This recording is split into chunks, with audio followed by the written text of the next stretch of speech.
अस्सलामुअलैकुम दोस्तों, आज आपके सामने मैं फिर हाजिर हूँ। शबनम परवीन, आपकी आवाज़ जनता की आवाज़।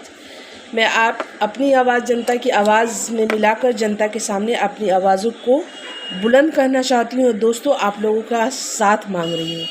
आप लोगों का अगर साथ होगा तो मैं इंशाअल्लाह रहमान जिस चीज़ के लिए लड़ना चाहती हूँ उसे मैं आसानी बाखूबी लड़ सकूँगी। दोस्तों, मैंने आज पेपर में देखा है कि गिरिराज सिंह ने बिहार में एक रैली में, एक मंच पे उन्होंने कहा कि मुसलमान नमक हराम है और उन लोगों का वोट हमें नहीं चाहिए। वो लोग बीजेपी का जो स्कीम होता है उसका फ़ायदा उठाते हैं, लेकिन बीजेपी को वोट नहीं देते हैं। मैं कहना चाहती हूँ, इस तरह से जो जहर उगलने वाले लोगों पर कानून का शिकंजा क्यों नहीं कसा जाता है। इस तरह से लोग जहर उगलते हैं, उसके बाद हिंदू मुस्लिम का तनाज़ा पैदा हो जाता है। तो मैं कहती हूँ कि इस तरह से बीजेपी के लोग इस तरह से जहर उगलते हैं, जिस तरह से बंगाल में शुभेंदु अधिकारी, वो भी बार बार मुसलमानों को यही करते हैं कि हमें मुसलमानों को वोट नहीं चाहिए। तो मैं कहना चाहती हूँ, अगर क्या आपका शासन आ जाएगा कहीं भी, बंगाल हो, बिहार हो, कहीं भी अगर आप अपने वजूद में आ जाएंगे तो क्या मुसलमानों को उसका काम आप नहीं करेंगे, या वो मुसलमान अपने काम के लिए आपके पास नहीं जाएंगे। इस तरह से जहर उगलने वालों के लिए मैं तो कहूँगी कि इन लोगों के ऊपर सख्त कार्रवाई होना चाहिए।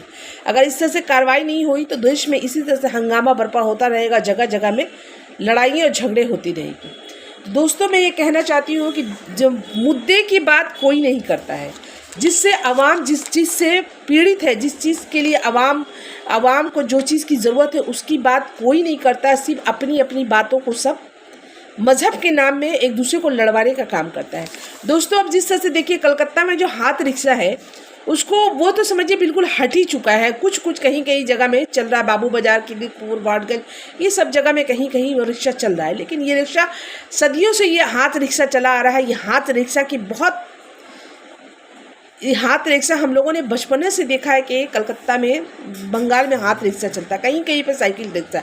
लेकिन ये हाथ रिक्शा जो है अभी इसकी भी नैया डूबने वाली है। इसको भी हटाने के कगार में लग गए, क्योंकि जब ये हाथ रिक्शा बहुत काम आता है, जब बाढ़ आता है, कहीं पानी डूब जाता है, कहीं किसी का इलाका डूबता है, वहाँ पर ये हाथ रिक्शा वाले अपनी किरदार को अदा करते हैं और उन लोगों को बचा कर निकाल के लेके आते।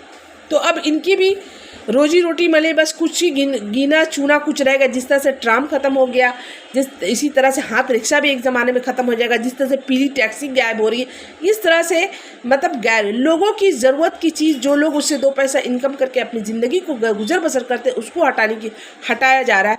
हाथ रिक्शा का तो समझिए अभी स्टैंड भी ख़त्म हो गया।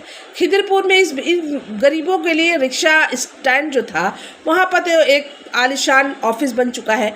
अब ये लोग बेचारे कभी मंदिर के पास आते हैं, कभी रहमानिया के पास आते हैं, कभी खिदरपुर बाज़ार के पास जाते हैं। तो प्रशासन इससे एकदम बिल्कुल इन सब लोगों से हमारा जो सरकारी लोग हैं और जो नेता है, जो आवाम के पास जो लोग वोट मांगने के लिए जाते हैं, वो सब लोगों की ये सब ज़रूरत की चीज़ों की बात नहीं करते, जिससे आवाम को परेशानी है, जिससे आवाम का पेट भरता है, उसकी बातें ये नहीं करते। डिबेट पे बैठते हैं, तरह तरह की बातें, गालियाँ गुप्ता, ये सब ये लोग करते हैं। मगर और इन लोगों का एक मुद्दा भी आवाम का, ये जो पार्टी के लोग, इनका एक ही मुद्दा है कि भाई किसी भी तरह हो, मज़हब का नाम लाओ, मज़हब के नाम से लोगों को लड़ाते रहो। यही है। रोजी रोटी, कपड़ा मकान की बात मत करो, स्वास्थ्य की बात मत करो, रास्ता की बात मत करो। ये सब बात को मुद्दा हटा के बस सिर्फ अगर कोई बात होता है तो मज़हब की बात होती है। मज़हब के नाम पर पुलिस स्टेशन में कंप्लेन दाखिल हो रहा है कि फलाना नेता ऐसा बोल दिया। आज भी मैं सुन रही थी कि अर्जुन सिंह ने पता नहीं क्या ऐसा बात बोला है, जिसके लिए इकबालपुर थाना में उनके नाम पे कंप्लेन दर्ज किया गया। बस इसी तरह का कंप्लेन ही दर्ज होता है और कुछ होता नहीं है। जनता की जो ज़रूरत है, जनता की बात कोई नहीं करता। जनता की ज़रूरत की बात किसी को रोटी कपड़ा मकान का किसी को ज़रूरत नहीं है। सिर्फ एक मुद्दा मिल जाना चाहिए, मज़हब का मुद्दा लेके बस ये लोग अपना लड़ते रहते हैं और आवाम को बेवकूफ़ बनाते रहते हैं। अब देखिए, अभी इलेक्शन आने वाला है, इलेक्शन का बिगल बज चुका है, उसका जो है ना बाजा बज चुका है। अब तरह तरह की बातें स्टार्ट हो गई है, लेकिन मुद्दा की बात कोई नहीं। मैं ये कहूँगी, आवाम से मेरा अपील है कि आप लोग मुद्दा की बात सोशल मीडिया के जरिए से लिखिए और बताइए कि आवाम को क्या चाहिए?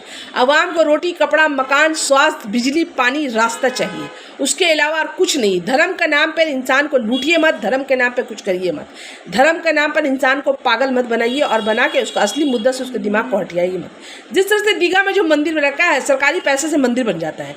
सरकारी पैसा जो होता है वो किसका होता है? वो आवाम का पैसा है, जनता का टैक्स का पैसा है, जिसको ये लोग नाजायज़ तरीके से खर्च करते हैं। जनता की जात में एक भी खर्च नहीं होता। जनता से एक बिस्किट, एक रबर पेंसिल के ऊपर भी टैक्स लिया जा रहा है, दूध के, बच्चे के दूध के ऊपर टैक्स है।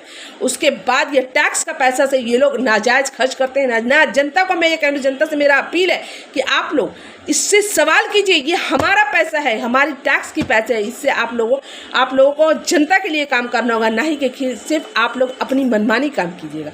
मज़हब के काम आपको करने की ज़रूरत नहीं है। जो लोग को जिसका जो मज़हब वो अपना मज़हब को खुद संवारेगा।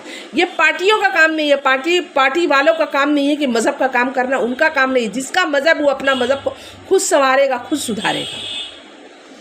तो मैं कहूँगी, आवाम से अपील करना चाहती हूँ कि आप अपने मुद्दे की बात करें, अपने हक की बात करें और अपने बच्चों को कलम की ताकत दें, ताकि इस ताकत से बच्चे अपना सवाल करना सीखें।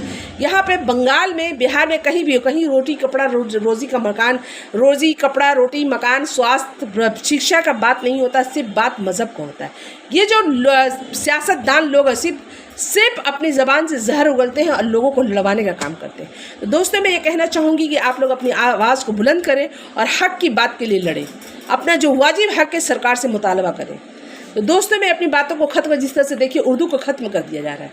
अब उर्दू को 15 साल से ख़त्म हो गए, जब से हमारी ये सरकार आई थी तो ये उर्दू को पहले दूसरी ज़बान हो रही थी, दूसरी ज़बान जब चौथी आखिरी ज़बान में भी नहीं आ रहा, अब इसको बिल्कुल ख़त्म करने के कगार में।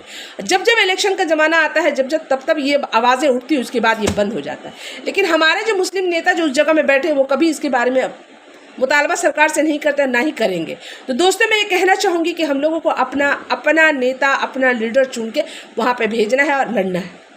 जब तक कि हम खुद अपनी आवाज़ नहीं उठाएंगे, अपनी हम हक़ की बात को नहीं करेंगे, अपनी मांग को, हमारा जो हक़ है उसके लिए अगर हम नहीं लड़ेंगे, हमें नहीं मिलेगा।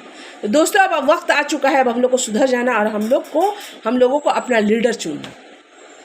तो दोस्तों, मैं अपनी बातों को ख़त्म करती हूँ। दोस्तों, मेरी बातों को आप लोग घर घर पहुंचाइए और हम मेरे साथ कंधा से कंधा मिला के चलने की कोशिश कीजिए, ताकि मैं अपनी आवाज़ को बुलंद करूं। और आने वाले दिन में अगर आप लोग हमारा सपोर्ट करेंगे तो मैं आज़ाद उम्मीदवार से खड़ा होना चाहूँगी और इन लोगों को सबक सिखाना चाहूँगी।